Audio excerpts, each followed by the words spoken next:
হবিগঞ্জের লাখাইয়ে বিল দখল নিয়ে রাতের আধারে টর্চ জ্বালিয়ে দুই পক্ষের মধ্যে ৩ ঘণ্টাব্যাপী সংঘর্ষ হয়েছে। এতে উভয় পক্ষের নারী শিশু সহ অন্তত অর্ধশতাধিক লোকজন আহত হয়েছেন।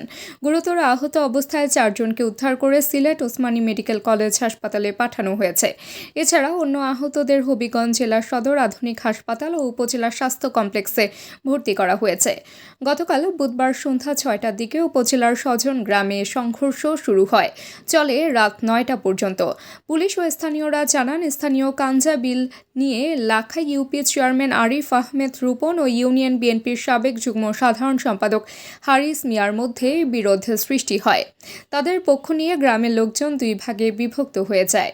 বুধবার সন্ধ্যায় উভয় পক্ষের লোকজন দেশীয় অস্ত্র ও টর্চ লাইট নিয়ে সংঘর্ষে জড়িয়ে পড়েন। এ সময় রাতের আধারে প্রায় 3 ঘণ্টাব্যাপী সংঘর্ষ চলে।